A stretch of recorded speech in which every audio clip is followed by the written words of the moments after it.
Welcome to this deep dive. We're going to be exploring the life and work of Roger F. Murray. Oh, a prominent figure in finance and investing. Yeah, and we've got a mix of biography, excerpts, articles, and interviews to unpack. Our mission is to understand not just who Murray was, but what timeless insights we can extract from his experiences as an investor, economist, and professor.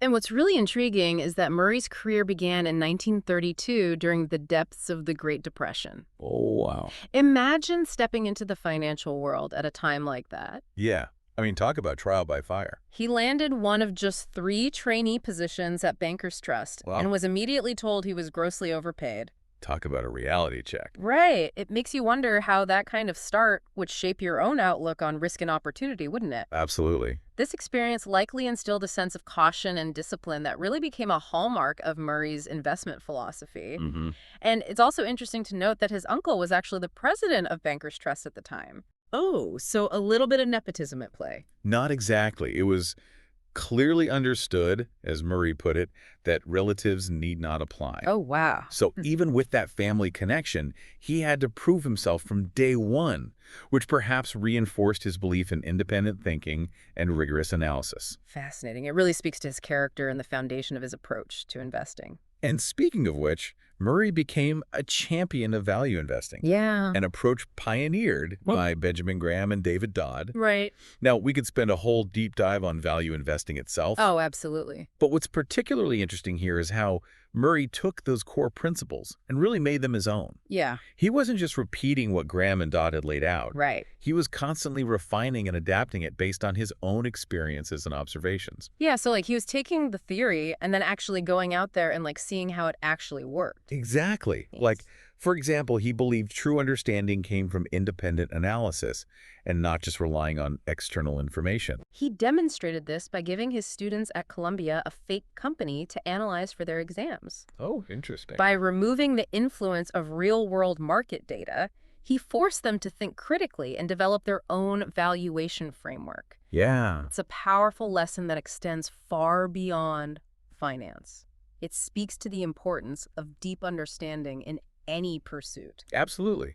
And it wasn't just an academic exercise for him. He was also putting these principles into practice in his own investing Oh, absolutely. and throughout his multifaceted career. Because this is where things get even more interesting. Yeah. Murray wasn't just a professor, he was also a senior executive at Bankers Trust, an economic advisor, and served on the boards of various organizations. Wow, this guy clearly wasn't content with just teaching about finance. Right. He wanted to be in the thick of it, shaping real-world outcomes. Exactly. And that he did. While Murray was shaping young minds at Columbia, he was also actively engaged in real-world challenges, applying his economic and financial expertise to a wide range of issues. For instance, in 1952, he opposed taxing executive stock options, arguing that salaries alone weren't enough to attract top talent. That's really fascinating to consider how he viewed today's landscape of executive compensation. It makes you wonder, right? Would his stance have evolved alongside the dramatic shifts we've seen in corporate governance and compensation practices? Absolutely. But here's something that might surprise you. Oh, Murray is actually credited with originating the concept of the individual retirement account, the IRA. that's right. It's a little-known fact that really underscores the breadth of his impact. Yeah, for sure. So, back in the 1960s, he recognized that people not covered by employer-sponsored retirement plans were essentially left to fend for themselves. Mm-hmm. He saw a problem, and rather than just accepting the status quo, sought a solution. Yeah, he pitched his idea to a presidential commission. The Hunt Commission focused on pension reform, but was initially ignored. Oh, wow. And when his testimony to Congress also went nowhere, he could have easily given up. Right, but he didn't. But thankfully, Murray was incredibly persistent. Well, it really highlights how a single person's vision, coupled with unwavering determination, can have a massive ripple effect. Absolutely. And what's even more remarkable is that the Hunt Commission eventually championed his idea, which ultimately led to the inclusion of IRAs in the Employee Retirement Income Security Act of 1974, more commonly known as ERISA. Yeah, this legislation revolutionized retirement savings in the U.S., allowing millions of Americans to save for their future in a tax-advantaged way. It's an inspiring example of how a seemingly simple idea, with the right advocacy, can create lasting positive change. Yeah. But let's shift gears for a moment and delve into some of Murray's core investment beliefs, because this is where his insights become especially relevant for anyone looking to navigate the complexities of the market. So Murray, he was a staunch advocate for value investing, but his approach went far beyond just crunching numbers. Ugh. He really believed that markets are often irrational and driven by short-term trends and emotions. Oh, true. And he famously said, markets are wrong most of the time. Prices tend to orbit the central value. Hmm. This really challenged the efficient market hypothesis that was gaining popularity in the 1990s. Yeah, it's interesting because you think about all the algorithms now and all the data that's, supposedly out there, but he's saying that markets are wrong most of the time. Exactly. Murray believed that prices can be distorted by hype and speculation, and that true value often lies in companies that the market has overlooked. Yeah. And he also had a very specific perspective on risk, Oh, yeah. arguing that true risk isn't the volatility we see in day-to-day price fluctuations. So not just like watching your portfolio go up and down every day. Right. He dismissed that notion with a characteristically blunt statement, forget it. That is not risk. That is illiquidity. Wow. So if volatility isn't the real risk, what is? Yeah, that's a great question. Well, for Murray, true risk meant the potential for permanent capital loss. Mhm. Essentially, investing in a company that's fundamentally flawed and watching your investment go to zero. Right. He believed that a deep understanding of a company's financials, its management team, and its competitive landscape was crucial to mitigating this risk. So really doing your homework. Exactly. He stressed that the finest asset resource of a security analyst is one simple ratio: capital turnover. Oh, interesting. So he wasn't just looking for cheap companies, he was looking for companies that were efficient and effective at using their capital to generate profits. So not just looking for a bargain, but looking for quality. Right, exactly. But what's really interesting about Murray is that he didn't just stop there. Yeah.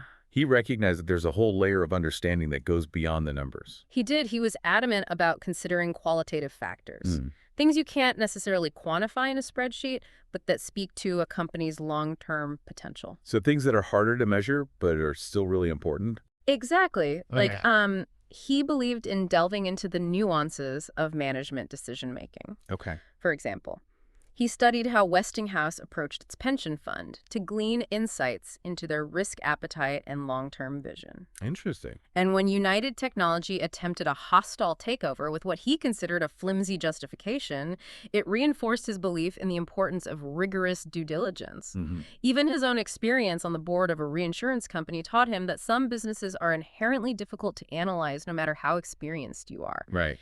These examples underscore a crucial point. We're all constantly making judgments about people and businesses, whether we're investing, hiring, or simply deciding where to shop. So how can we apply Murray's wisdom to become more discerning in our own evaluations? Well, I think it starts with recognizing that we all have biases. Right. The key is to become aware of those biases and actively seek out diverse perspectives to challenge our assumptions. So getting out of our own echo chambers. Exactly. We need to constantly question what we think we know and be wary of blindly following trends. It's like that old saying, if you see a crowd running, find out why they're running before you join them. Precisely. And this brings us to one of Murray's most defining characteristics, his skepticism. Yeah, he wasn't afraid to go against the grain. He once said, "The world is so full of fluff and imaginary developments."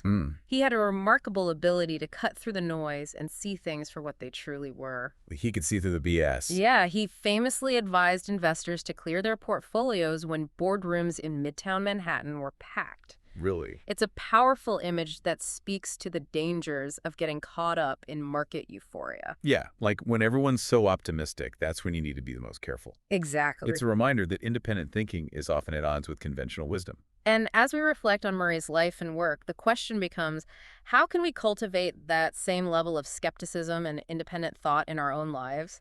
How can we avoid falling prey to hype and groupthink? Yeah, it's tough, especially in today's world where we're constantly bombarded with information. It is a challenge, but by embracing Murray's principles, by asking tough questions, and by seeking out alternative viewpoints, we can become more discerning thinkers and make more informed decisions. It really makes you wonder if the game's changed so fundamentally that his approach isn't applicable anymore. Or Yeah. are there still those hidden gems out there just waiting to be discovered Right, right. by those who are willing to do the work? It's a compelling question, and one that I think speaks to the very essence of Murray's legacy. He wasn't just advocating for a specific investment strategy. Mhm. He was advocating for a mindset, a way of approaching the world with curiosity, skepticism, and a relentless pursuit of knowledge. And that's something that will always be relevant, Oh, for sure. regardless of how much the market evolves. Absolutely. I think that's one of the biggest takeaways for me from this deep dive. It's not just about learning a set of rules or formulas, Right. but cultivating that intellectual flexibility and that willingness to challenge the status quo. Precisely. Murray was a master of connecting the dots, Yeah. of seeing the bigger picture. Yeah. And that's a skill that transcends any particular profession or field of study. It's about recognizing that there's always more to learn, Mm-hmm. that the world is far more complex than any single model or theory can fully capture. And that's what makes it so fascinating, isn't it? Yeah. There's always that element of uncertainty, that Yeah. challenge that keeps us engaged and pushes us to keep learning and growing. Absolutely. And I think that's a great note to end on. Roger F. Murray's life and work offer profound lessons, not just about investing, but about life itself. He was a brilliant mind, a dedicated teacher, and a true original. His insights remain as relevant today as they were decades ago. Absolutely. In fact, in many ways, they're even more important in today's complex and rapidly changing world. For sure. So as we conclude our deep dive into the world of Roger F. Murray, we encourage you to take these lessons to heart. Embrace that spirit of curiosity. Challenge your assumptions and never stop learning. Thanks for joining us, Yeah, this is great. and we'll see you next time on The Deep Dive.